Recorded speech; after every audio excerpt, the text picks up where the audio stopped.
What will society be like right after the rapture happens? What is mass formation psychosis? And how can the Antichrist use it to build a worldwide empire? You'll find out today on the Cross References podcast.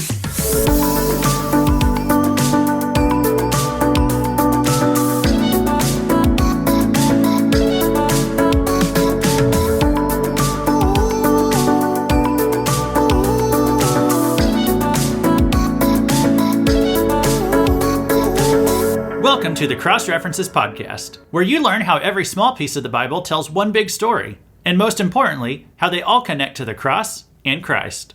Whether you're a newbie Christian or a veteran Bible reader, our goal is that God's Word will make more sense to you after every episode. We're between Ezekiel lessons, and this time I decided to hit on a subject that's related to something that's been in the news for the past few weeks. And I'm not actually going to talk about anything in the current headlines, but I want to talk about it as it relates to end times Bible prophecy. So today's going to be a little different than the usual Bible studies because we won't get into the Bible part of it until toward the end. The first part of this lesson is really going to be focused on psychology and sociology. Now, if you like learning about psychology and how the human brain works, you might find this interesting. If you don't really care about psychology, you might want to skip this one. I'm just going to put that out there right now. But regardless, we will get into some Bible prophecy topics toward the end of the lesson. And I'll say this as a disclaimer too. Later on, it is going to include some speculation on my part because I'm going to try to make some educated guesses about how things will play out on the earth after the rapture. So I'm admitting now, some of it is speculation. So if you hate end times speculation, this is not going to be for you. If you don't like psychology, sociology, Bible prophecy, or even some speculation, just skip out on this one. Final warning. So if anyone is still here, I'll just go ahead and remind you, I'm an Assemblies of God minister. If you were to categorize my beliefs about the end times, I would be considered a premillennial dispensationalist. That means I believe in a future 7-year time of apocalyptic, it's like an apocalyptic time period that we call the tribulation. It's basically the end of the world. It kicks off with an event called the Rapture, and then that essentially starts the clock on the last 7 years of planet Earth. During that time, an evil world leader will rise up. At the end of those 7 years, Jesus returns to this earth. He has a 1,000-year kingdom. That's what it means to be a premillennial dispensationalist. If you haven't done so yet, I highly encourage you to go back to listen to episode 4. That's where I gave 5 things that you need to know before you sit down to study Bible prophecy. So, as I mentioned, there's this figure who rules the world during the tribulation. He's called the Antichrist. He is prophesied in several books of the Bible, and there are a ton of details given about what he'll be up to on the earth during that time. However, despite all the evil and pain and suffering that he's going to inflict, he has a loyal fan base. Now, why would so many people around the world follow such a terrible person? Is it mind control? Is it a free choice? Well, I'm going to try to answer that question today. But first, let's talk for a few minutes about Mass Formation Psychosis. This is a new buzzword that's making the rounds on social media, especially the conservative social media. And that's because a prominent scientist, his name's Dr. Robert Malone, he made some comments about mass formation psychosis on the popular Joe Rogan podcast, and he related the concept to the current worldwide pandemic that we're experiencing. This has caused a backlash from the news media, from the social media, even search engines like Google. They're trying to discredit this doctor and his sociological theories. And I'm going to describe the concept today. However, just to be clear, I'm not going to talk about it as it relates to the pandemic or any current events. It's not that I'm afraid to talk about controversial subjects. I'm just saying it's simply not my goal for today's show, and I don't want to distract from what is my goal today. I'm more interested in talking about it as it relates to the future. So mass formation psychosis is a phenomenon where a large portion of the population rallies around a certain idea, and the idea may or may not be true. But when challenged on the truthfulness of their belief, They rally around public thought leaders and they castigate anyone who disagrees with their leaders. So their sense of identity and self-esteem, it becomes bonded to the idea, and they have a lot of anxiety about protecting the idea and the leaders who promote it.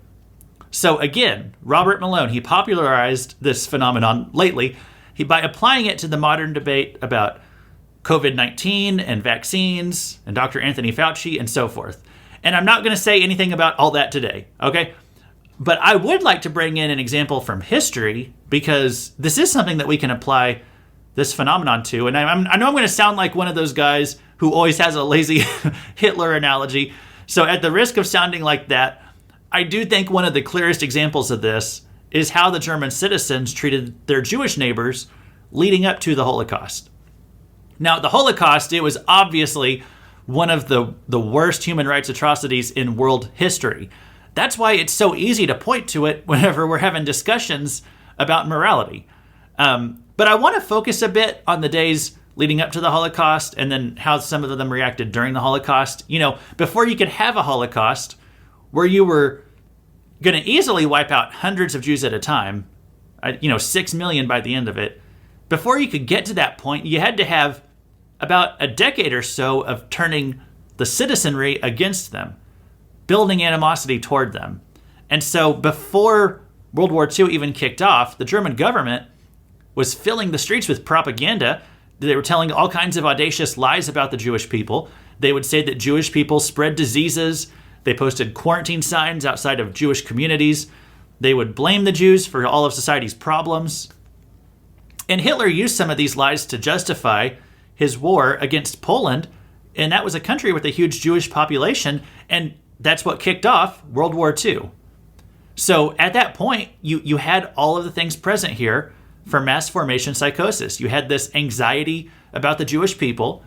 They had this false idea that Poland had attacked a German radio station, which was a hoax, but Hitler used that false idea to start the war. You have this man who claims to have all the answers to the problems of the day. And once you're a few years into this war, it becomes very uncouth to question the circumstances that led to it. To say, are we sure that Hitler knows what he's doing? And are we sure that we're fighting for a good cause? Are we sure that the Jews are really as bad as they say they are?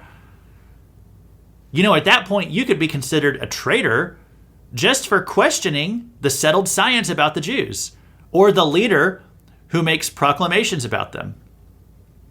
So mass formation psychosis is a label you could stick on that. And I think the reason it gets a strong reaction right now is because of that word psychosis. It makes it sound like you're saying the population is literally insane. To that, I would just say, the more you understand about human psychology and how persuasion works, the more you understand that being hypnotized or brainwashed or to hallucinate something that isn't there, that's all actually is pretty ordinary and common. It doesn't mean that you're insane or a crazy person who needs locked up. It really happens on a small scale among virtually all people on a constant basis. So when we say mass formation psychosis, we're not trying to be dramatic and call half the population psychos. I think that the German people, they were generally intelligent, even generally kind individuals. They just believed this one false racist idea, and it had been implanted in them by this trusted but malevolent leader who essentially brainwashed the population, and it was not hard to do. Mass formation psychosis is kind of like a large-scale cognitive dissonance, with a few differences that we're going to cover in a bit. But let me talk about cognitive dissonance first. Cognitive dissonance is when you have two competing ideas in your head and you are uncomfortable with resolving them. We often experience it whenever we're wrong about something. When we get something wrong, we often try to look for an excuse as to why we did something wrong, why something didn't turn out the way we thought it would. Why? Well, we tend to have a positive self-image of ourselves. We think we're smart, that we have common sense. And so anytime we do something stupid, which all of us do, on a regular basis, no matter how smart you are, it can trigger cognitive dissonance. Because now you have this idea in your head that you're smart, but it's hard to reconcile that with how you just did this dumb thing. So you make up an excuse for why you did it. You blame someone else. You blame the lack of sleep from the night before. You blame something that was beyond your control. Because that's a more comfortable idea for your brain to handle than the idea that you made a mistake. Or let's say someone criticizes you. Someone says that you did something wrong. Well, that can be a little damaging to our egos. We don't like what they said. So we find some other reason to discredit it. We try to find something negative to say about that person. We fixate on one of their flaws. We say, oh, well, they're just being too judgmental. We find some even ridiculous reason to dismiss them, even though we've previously agreed with what they said about a dozen other people. So we don't like the thought that they might have a valid criticism of us. So until we're able to deal with that, we find some other reason to dismiss their opinion. That's just more comfortable than dealing with the pain of what they said. That's cognitive dissonance. Maybe you make a prediction about something and it goes terribly wrong, even though you were so certain you'd be right. That's a trigger for cognitive dissonance, because now you have to wrestle with what you believed to be true versus what actually came true. And you say, whoa, but wait a minute, I'm smart. I knew what was going to happen. And then you didn't. So you find a reason to explain why you are still smart, but then something happened that nobody could have seen coming. The more emotional you are about an idea also influences this. The more emotional you are about protecting some kind of idea, the more easily your cognitive dissonance about it can be triggered. So if you make a prediction about who's going to win the election for the next prime minister of Denmark, and then you get that wrong, that's not really hard to admit. If you're not from Denmark, then you probably don't care about how the elections over there go. But in your own country, when the candidate that you expect to win loses, it's very easy to fall into cognitive dissonance. You're going to be much more emotional about the elections in your own nation. So that's why when a candidate loses, like in America, there's always all these accusations here that the other side cheated, that it was rigged, that another country interfered. All those excuses for why your candidate lost, they're easier to accept than the idea that they just lost fair and square. So every time an election happens, it's a huge trigger for a cognitive dissonance bomb to go off in half the country. And by the way, everyone experiences cognitive dissonance. I do, you do, every person you meet does. So I'm not even trying to say anything today to insult people, to call them dumb, to imply that they have mental problems. No. It's just a typical part of being human. We all experience it from time to time. You can't even detect it in yourself until after it passes, because it's a state of denial. You can't really know you're in denial until later, at a minimum. So you can't really detect your own cognitive dissonance. It's much easier to spot in others. It's universal to the human experience. However, there are things that you can do to protect yourself from cognitive dissonance. And one of those things is being willing to accept uncomfortable truths. And this can require some bravery, because it means accepting an idea that you don't like. So every person who gets saved, meaning to become a Christian, every person who gets saved has to fight through some cognitive dissonance, because virtually all humans believe themselves to be good people. The human heart is incredibly powerful at self-justification. It always has a way to defend your name and anything you've ever done. So virtually all human beings carry around this idea that I'm a good person. But when you read the Bible, it says we're all sinners. That's a conflicting idea. And it's a conflicting idea that we're all going to be emotional about. So you have all the things in place for cognitive dissonance. You've got the emotion, you've got the trigger, you can come up with reasons to reject this idea that I'm a sinner. But if you want to go to heaven, you've got to come to grips with the idea that you don't deserve heaven, that we're lost sinners.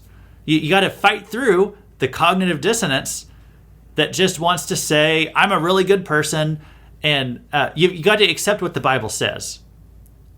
So we all experience cognitive dissonance, but we've got to fight through it to believe the truth rather than what we're most comfortable believing. And this can be true on a societal level. Whenever you and everybody who lives on your block and all your friends on Facebook or Twitter and all your favorite media sources are saying the same thing, but it doesn't line up with reality. You have a choice whether to chase the truth or to join the crowd. And most people join the crowd. There's a really fascinating story about a German town called Ohrdruf. And I'm probably saying it wrong. So it's spelled Ohrdruf. I'm just going to call it Ohrdruf. And in Ohrdruf, they literally had a concentration camp not far from the town back during World War II. So throughout the Second World War, the citizens of Ohrdruf, they just went about their daily lives and they just tried to ignore the atrocity that was happening just a short walk away. The German government had told the citizens that this concentration camp, that it was just a resettlement of the Jews, that they were just being given a new place to live, that when they shipped the Jews out of their ghettos where they had lived freely, that they were actually just evacuating those Jews. And that the death camps that they were sent to, well, that was just resettling. It was propaganda wordplay. And many of the German citizens, they must have known that this was not as simple and neutral as it sounded. They must have known that something worse was going on. But if you acknowledge that, well, then you'd have to deal with the cognitive dissonance that the country you were cheering on in the war was maybe evil. And that's a hard pill to swallow. But the Germans knew, somewhere in the back of their mind, that something sinister was up. I mean, the citizens of Ohrdruf, they must have heard the screams, the wailing that was coming from that camp. They must have seen the prison conditions of the Jews from afar. They must have heard the occasional gunshots coming from it, but they ignored it. Because the cognitive dissonance, that everything is fine, was easier to accept. And if they investigated what was going on there, and they found something sinister, well, they might be morally obligated to do something about it. And that idea isn't fun either. By 1944, most of the world knew about the existence of the concentration camps. Many people thought it was a conspiracy theory because it just seemed too horrible to comprehend. But the truth was out there. Most people knew about them. The people who seemed to know the least about what was going on were the German citizens themselves. Because it was too horrible to comprehend that this stuff was going on in their own backyard. And they were just happy to continue on with life as usual, happy not to know. Or did they know? So, when General George Patton of the United States Army, he liberated Ohrdruf, and he went to that concentration camp, it was said that he threw up upon seeing the living conditions of the concentration camp there. Then he went into the town that was right by it. He grabbed the mayor by the collar, dragged him into the camp so that the mayor had to come face to face with the horror that had been going on next door. And then Patton forced all the citizens of Ohrdruf to come to the camp, dig graves, hold a funeral for the dead bodies at the camp. For the people who died, while the Ohrdruf citizens just went on with life as usual, pretending that they didn't know or care about what was happening in the concentration camp next door, that it was out of sight, out of mind. And after the funeral, Patton noticed that the mayor was not present. That enraged him again. He marched back into town and he went to the mayor's house. And he opened the door, and what did he see? The mayor and his wife had hung themselves in their house. They had finally come face to face with reality, and it was too much for them to take. Before they died, they left a suicide note that Patton found. It had only 6 words. They basically left behind one sentence. They scribbled down just 6 words, and then they took their own lives and left this world. They couldn't deal with reality, with what they had tried to ignore for years. This is what they wrote. We didn't know, but we knew. That's all they wrote. We didn't know, but we knew. They had the 2 conflicting ideas in their head, and they suppressed the truth because the lie was more comfortable to believe. To kind of bring this back to a gospel idea, this is why cognitive dissonance is still a psychological phenomenon that everybody experiences. It afflicts us all, smart and dumb, young and old, rich and poor. It's practically universal to the human experience, and yet we're still supposed to push through it and embrace the truth, regardless of how it makes us feel. We are responsible for what we choose to believe. We will not get off the hook, when judged by God. We will not get off the hook for our cognitive dissonance, according to the Bible. For example, Romans 1 says that all humans have been given enough evidence to believe in God. There's no excuse for atheism according to Romans 1. Let me read these verses for you. You've probably heard them before, but listen to them and think of them as kind of from a cognitive dissonance framework. I'm going to read Romans 1, verses 18 through 23. It says, "For the wrath of God is revealed from heaven against all ungodliness and unrighteousness of men, who by their unrighteousness suppress the truth. For what can be known about God is plain to them, because God has shown it to them. For his invisible attributes, namely his eternal power and divine nature, have been clearly perceived ever since the creation of the world in the things that have been made.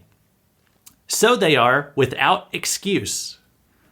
For although they knew God, they did not honor him as God or give thanks to him, but they became futile in their thinking, and their foolish hearts were darkened. Claiming to be wise, they became fools, and exchanged the glory of the immortal God for images resembling mortal man and birds and animals and creeping things." So God says that when you deny God's reality, when you choose to follow false philosophies rather than God's truth, that you're responsible for that because you suppress the truth because of unrighteousness. You might sincerely believe a false idea. Your belief might be truly sincere, but you only believe it because of unrighteous motivations. And the Bible doesn't let us off the hook that easy. It doesn't let anyone use the excuse that there's a lack of evidence. The Bible looks right into the human heart and says you don't really want to admit the truth because then you'd be responsible to God for your actions. But regardless, you are always responsible for what you choose to believe.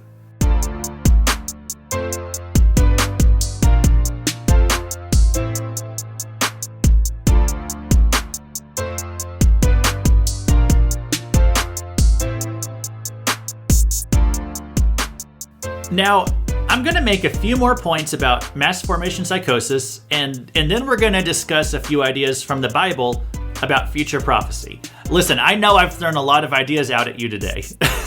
This may be one of those programs that you have to go back and listen to again to let it all sink in. I know it's a lot of new terminology. Maybe you haven't thought about all of this stuff from kind of a psychological framework before. Let's get back to discussing mass formation psychosis. Okay, this is kind of like, but not exactly, but it's kind of like cognitive dissonance on a massive scale. When the German citizens were wrestling with this idea of supporting their country in a war effort, but also this idea that maybe their country was doing some bad stuff, well, that was cognitive dissonance. And they had this idea that the Jews were evil because Hitler had said so. But then Hitler started to look like maybe he was a little evil. So that right there is a trigger for cognitive dissonance on a massive scale. Now, the idea of mass formation psychosis has a few elements beyond that. This goes a little bit past simple cognitive dissonance on a mass scale. There's a few extra elements that are a part of the equation. And all of this helps to control the population with some kind of false idea. So one important element is disconnecting the public from each other, making them socially isolated, preventing them from talking to each other in the outside world, controlling the news information that they receive. Now, I know a lot of people are going to think I'm trying to make references to the coronavirus stuff and the lockdowns. Again, I'm not really interested in talking about that today.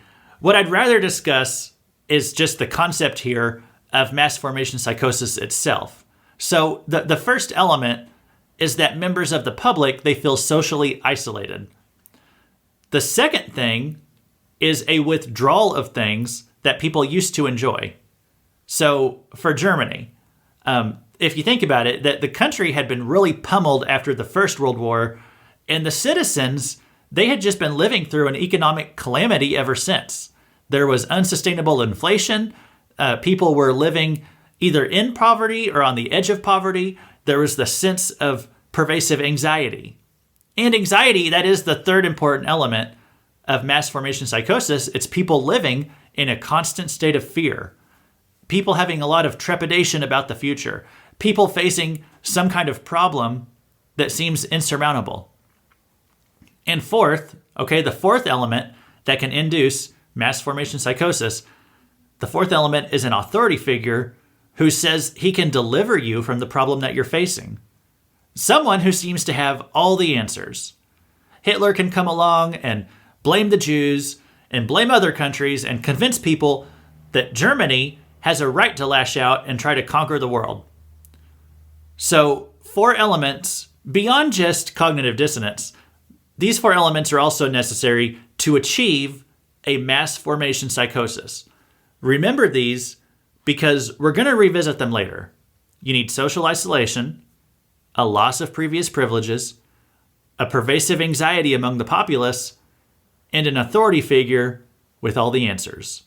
These are the ingredients for mass formation psychosis. Once you have all of this in place, then that authority figure, he can make you believe anything. Now, let's talk about what the Bible says about the future, because I think we can look at end times Bible prophecy and find a lot of these elements in place to pave the way for the Antichrist to be one of those authority figures. So, as we've said, there's a 7-year tribulation coming. And this is a common belief among those from a Pentecostal or perhaps a Baptist background. This is the foundation for the Left Behind book series that was like really popular in the 90s. Now listen, some people believe there's a 7-year period, but it's really only in the last 3.5 years that all the really bad stuff happens. And that's fine too. I'm not even going to quibble over that today. But we all still believe, basically, there's essentially a 7-year period that this guy called the Antichrist, he's going to amass a lot of political power. He's going to run the world in the sense that he will be the most powerful ruler on planet Earth during that time. Even if he doesn't turn really openly evil until the last 3.5 years of it. But the 7-year period, it kicks off with the Antichrist's rise to power. We see this in Revelation 6, verse 1. It's when the Antichrist, he's the first judgment of God to be released on the earth during the 7-year tribulation. Let me read a couple verses here. It says, "Now I watched when the Lamb opened one of the 7 seals, and I heard one of the 4 living creatures say with a voice like thunder, 'Come.' And I looked, and behold, a white horse. And its rider had a bow, and a crown was given to him. And he went out conquering and to conquer."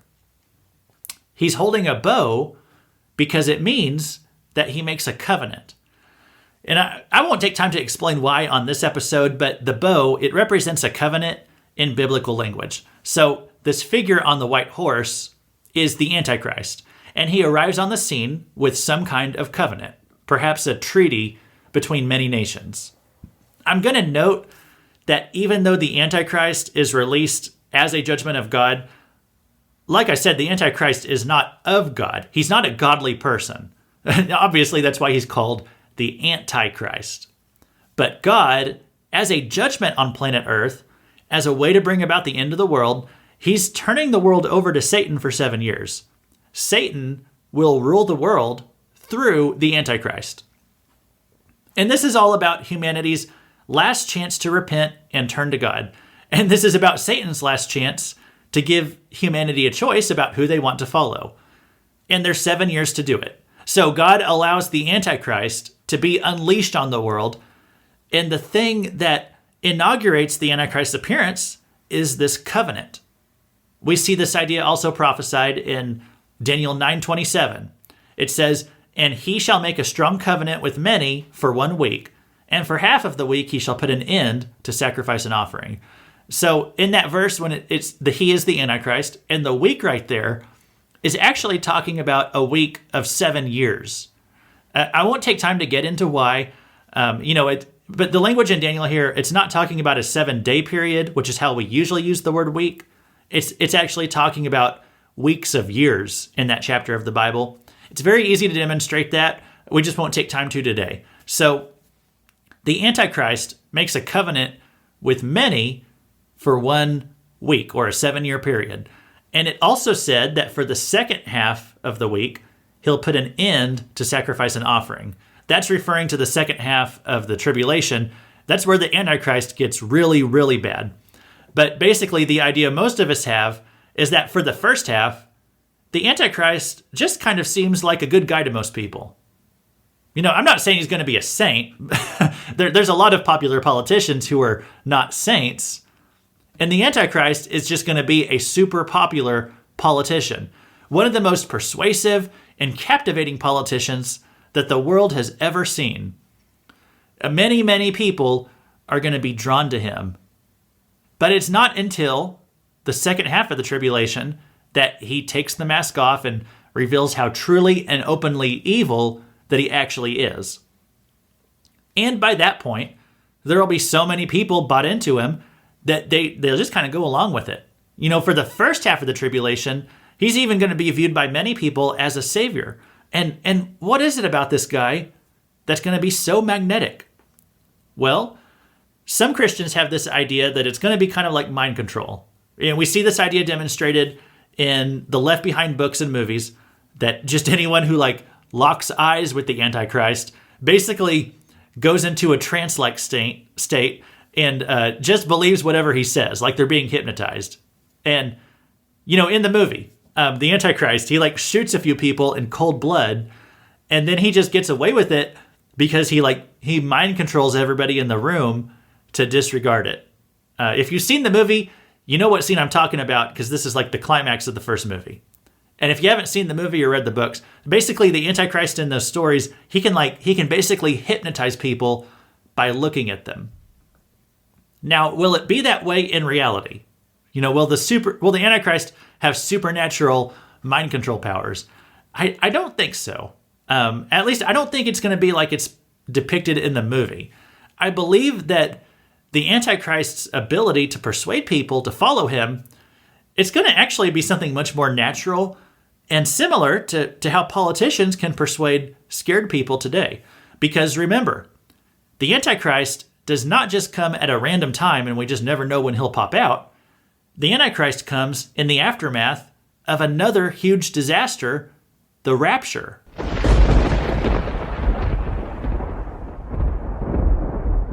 Remember that the Rapture comes before the tribulation kicks off. And we see this idea in many places in Scripture. It's not explicitly stated as far as placing the Rapture on a timeline, but the Bible calls the tribulation period the wrath of God. It says his wrath is being poured out on the world. But the Bible also says that believers are spared God's wrath. Like 1 Thessalonians 5:9, it says, "For God has not destined us for wrath."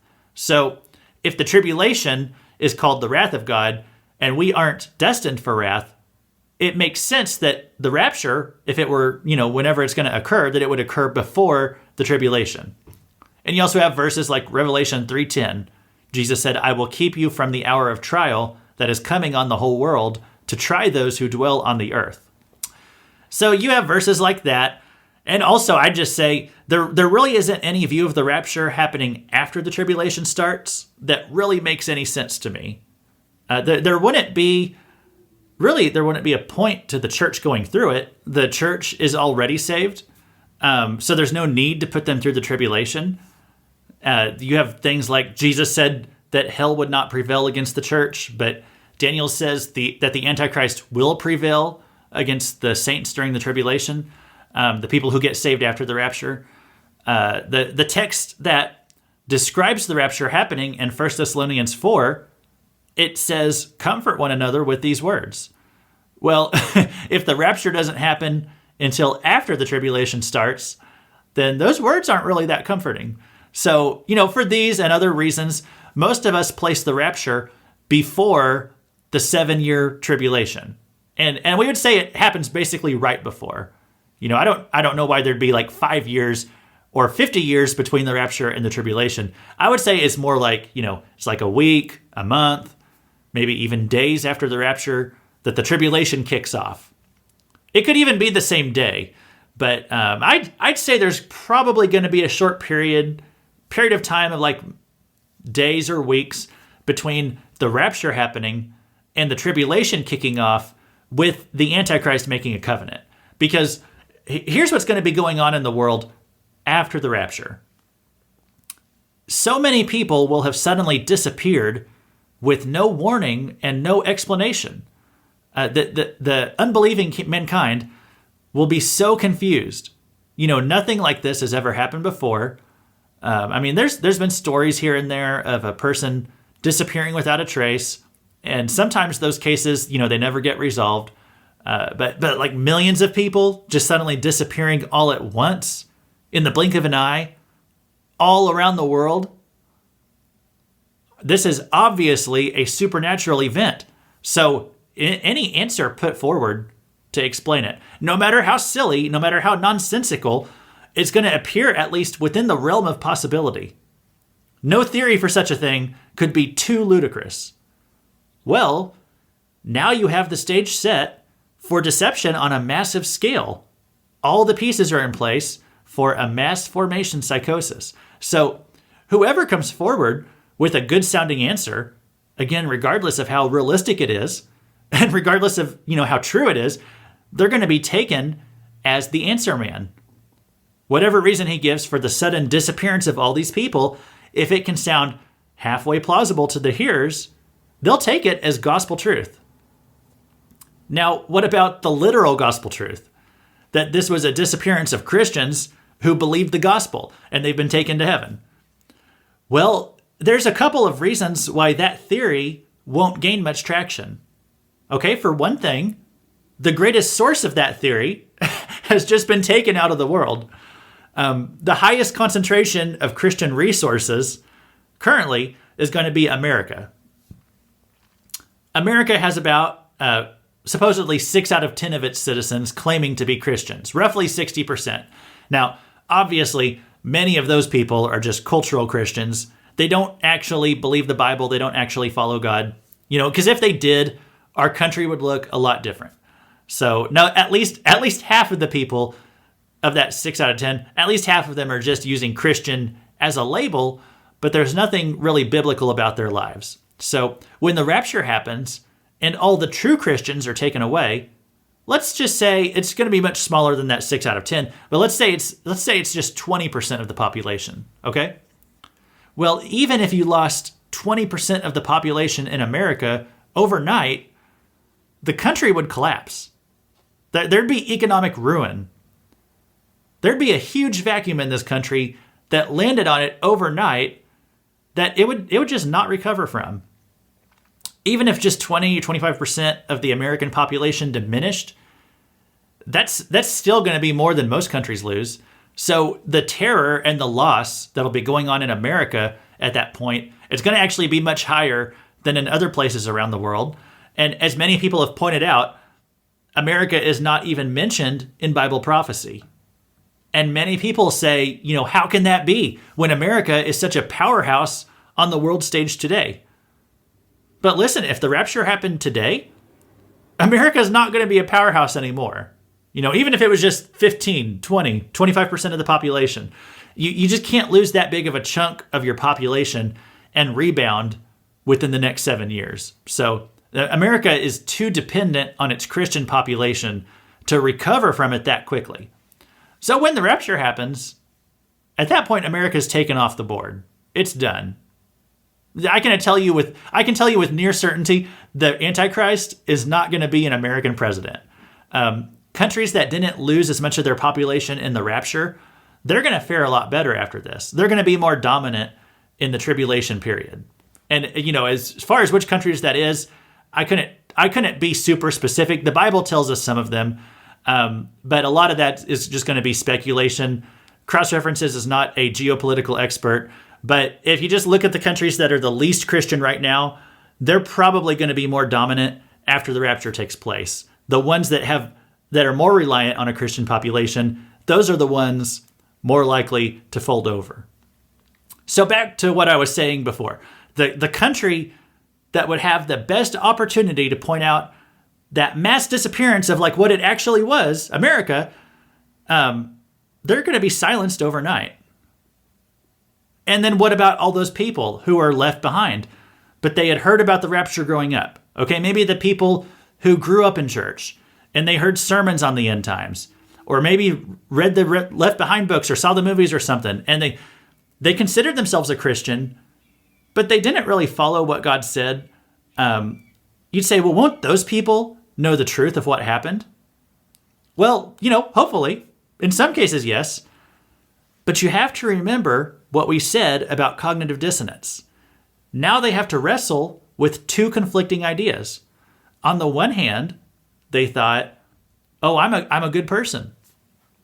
But on the other hand, they have this alternative idea that if the rapture is true, then I'm one of the people that God left behind. That right there is going to be a mass cognitive dissonance trigger. Okay, they're going to be in grief for those who are gone. And the first stage of grief is denial. So there's a lot of denial going on right at the start. And also, there's going to be a lot of people left behind who are going to have to admit that not only is the Bible right, but that they were faking their Christianity before. That's going to be a really hard pill to swallow, especially if they have other people around them in similar shoes. You're going to have more of the pieces in place for a cognitive dissonance bubble, where people just keep repeating false theories about the rapture to each other because that's going to be a lot more comfortable to accept than admitting that they were not genuine believers. If you have one person with cognitive dissonance by himself, then he might figure out the truth eventually. But if you have 5 people with cognitive dissonance all talking to each other, that's going to be too much ego in the room to let anyone else admit we're all wrong. You're just going to reinforce the bad ideas to each other. So for the people who knew about rapture theology before, but they got left behind, and now they see the truth in front of their face, they're still going to have a lot of emotional reasons to disregard it anyway. And they'll just be more likely to believe anything else as an explanation for what happened. And think about this, for everyone left behind on the earth. They're not just going to be wondering why a bunch of people vanished without a trace. They're also going to be wondering, why am I still here? Why was I not taken with the rest of them? So if you have billions of people all asking themselves this question in the days or weeks after the rapture, truly curious as to why they weren't taken, what is going to be a more comforting thought? To say, I was left behind because I'm a bad person? Or I was left behind because I'm a good person? The more comforting thought there is that I'm still here because there's something better about me, that I'm a better person in some way, that those people who were taken away were weak. Plus, those people taken, they were all the judgy negative people, right?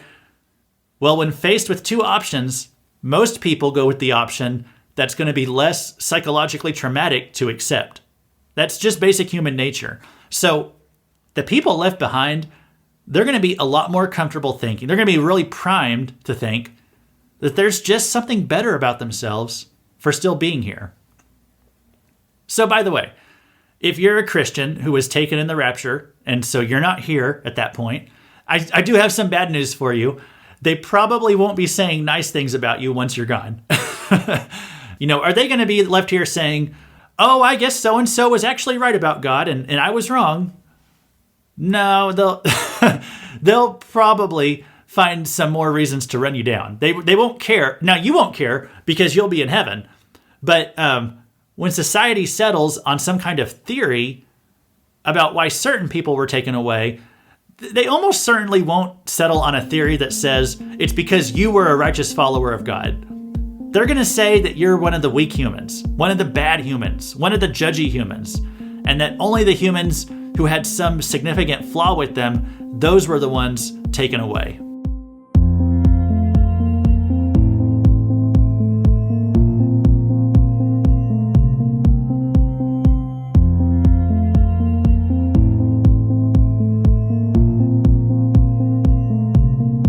Okay, we're going to go into our last section here now, and I hope you're still with me. Hope you're following along with what I'm saying.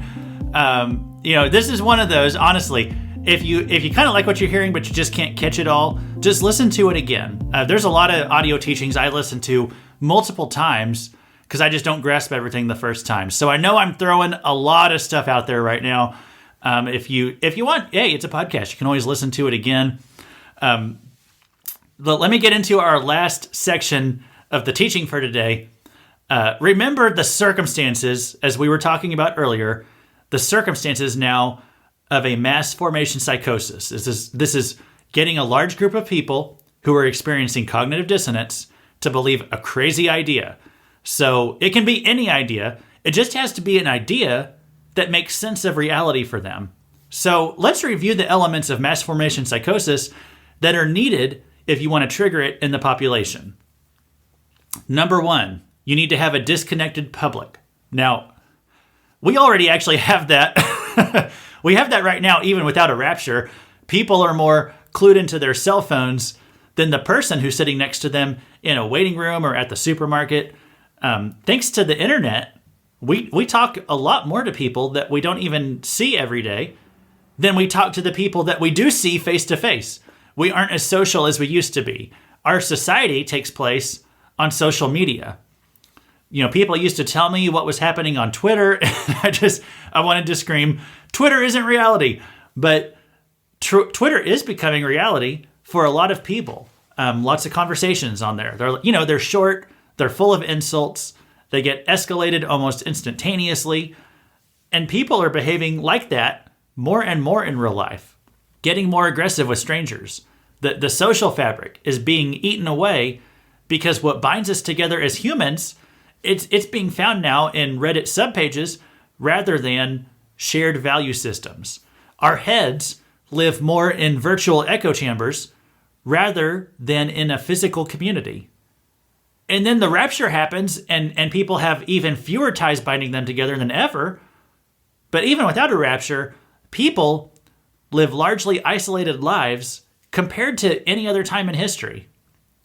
And then another element that you need for a mass formation psychosis, it's the withdrawal of things that people used to enjoy. Now, for one thing, if the rapture happened, then anyone who knew a Christian or is friends with a Christian, well, then they're going to be experiencing some kind of grief. And even if you didn't know any Christians, there's going to be some kind of, right after the rapture, some kind of economic calamity going on, especially when America folds over.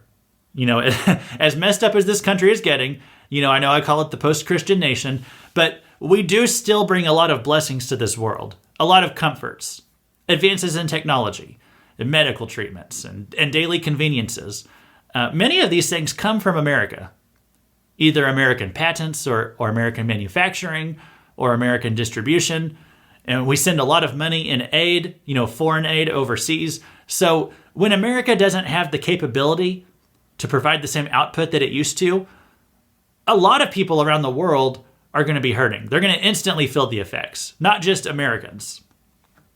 And then a third element of mass formation psychosis is the anxiety.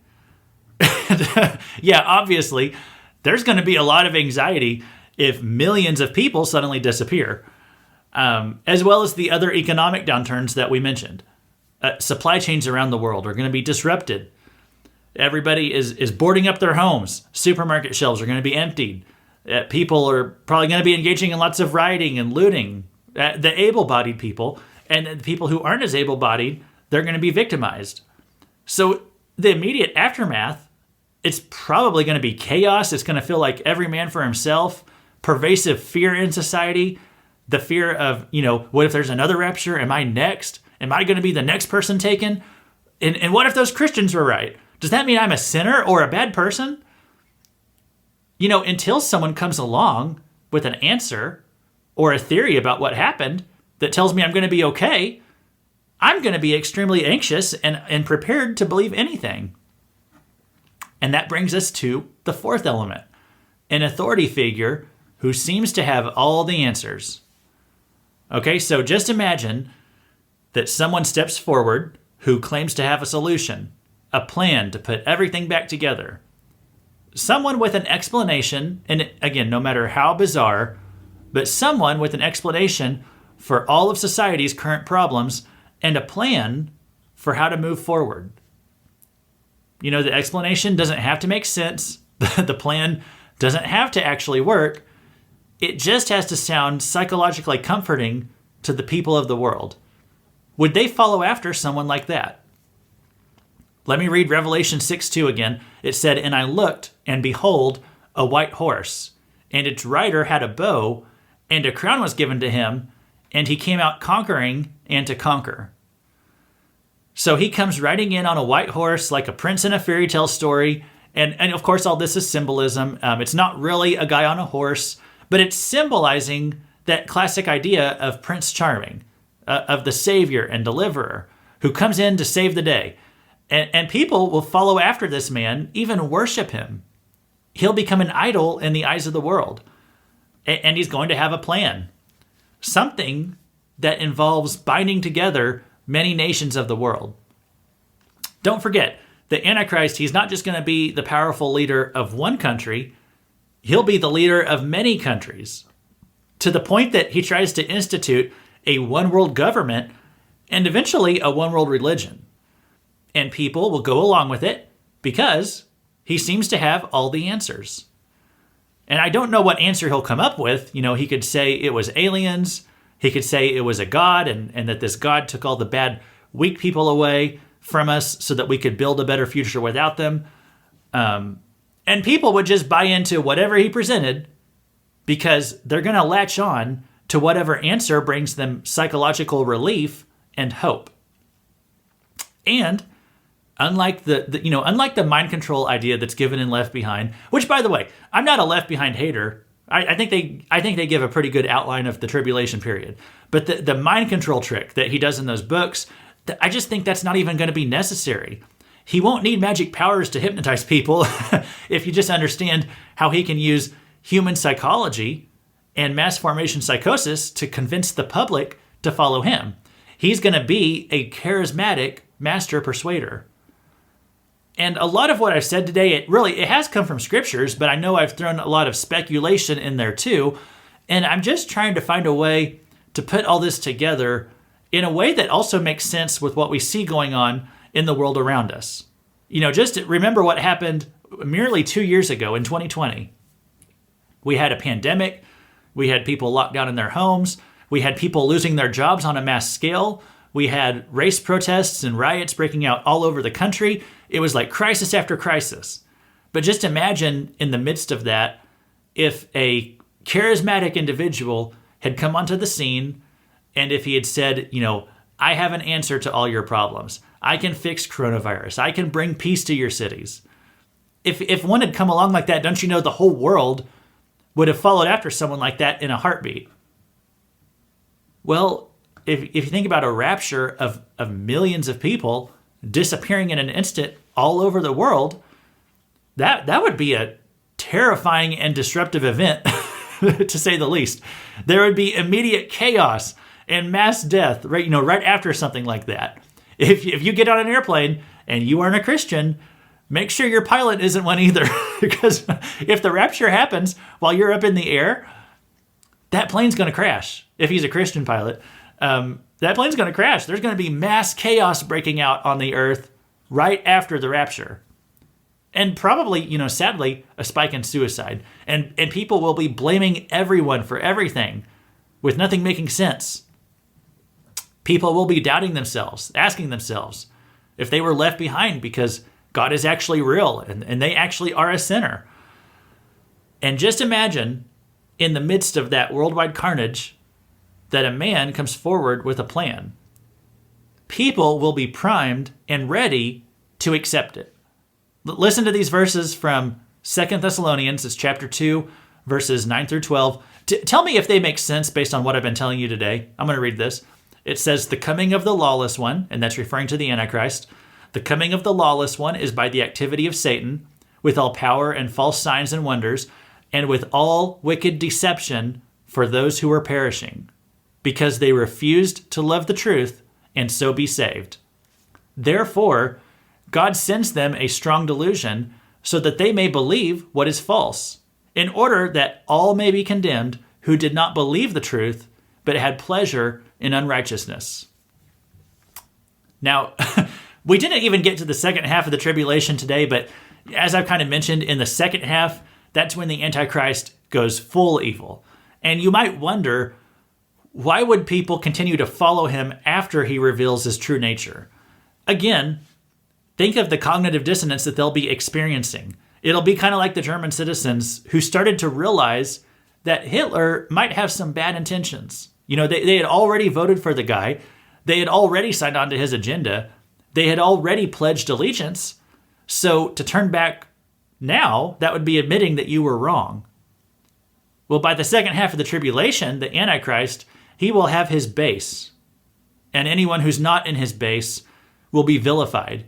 Anybody who doesn't treat him like the second coming of Christ, they're going to be ostracized and demonized in the public and in the media. You know, public enemy number one. And we know that he'll make a mandate that you take his mark to pledge allegiance. So if you've already bought in that far, you know, if you've already been convinced to hate on the people who aren't on his team, taking the mark on your body to show whose side you're on, it's really not that big of a leap. It's really just the next logical step in the delusional path that you're walking by that point. So why will so many people devote themselves to the Antichrist, even to the point of taking a brand for him on their hand or on their forehead? You know, it seems so bizarre today, but it makes more sense when we understand Mass Formation Psychosis.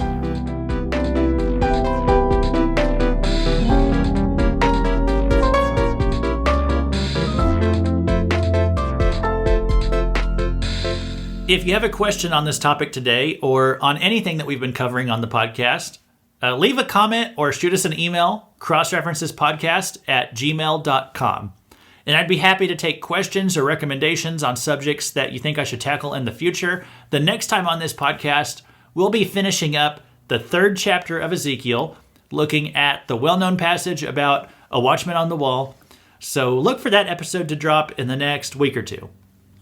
And to quickly recap, we talked about cognitive dissonance and mass formation psychosis today, and those are two very psychological subjects. Mass formation psychosis, and that one is really more about sociology, really. It's been in the news a bit lately, which is why I brought it up on here, but I didn't want to get into how people are arguing about it right now and what it means to current debates going on in society. I was thinking about this more from a Bible and a prophecy point of view. So, at this point, I'm not going to go through a full recap. I just want to remind you of one thing. Remember that everybody experiences cognitive dissonance, especially every time we're wrong. And just because it's universal, that doesn't mean that we have no responsibility to push through it. Anytime that we're struggling with conflicting ideas, the Bible says that we still have an obligation to deal with it until we arrive at the truth. So for those who reject the truth, God will give them what they want too. God will harden the heart. God will give them over to a depraved mind. They'll receive a strong delusion to believe what is false. And what is false? The lie, as some translations say, the lie, as we brought up today, is going to be the Antichrist solution to the problems that society will face in the aftermath of the rapture. A solution that's going to involve creating a treaty among many nations, setting himself up as the de facto ruler of the world. And this is part of God's wrath on the world for the 7-year tribulation. So today's lesson, this was fun for me, and I hope it was fun for you. We mixed together some current events, some psychology, some history, some speculation, and some Bible. And I guess I hope that I made this stuff that the Bible says about the future seem more real to you. If this isn't the type of Bible study that you enjoy, though, I tried to warn you at the beginning, but I hope you did learn something today, though. Please send us an email or leave a comment below. Let us know what you thought of this episode. I'd love to know if you'd like more episodes like this someday, or if you'd rather that we stick to our more typical format in the future. And if you are, generally speaking, if you are enjoying the show, please go leave us a 5-star review on Apple or Spotify. That helps more people to find this Bible study. Thanks for listening to the Cross References podcast. This has been Luke Taylor reminding you, always be ready for the rapture.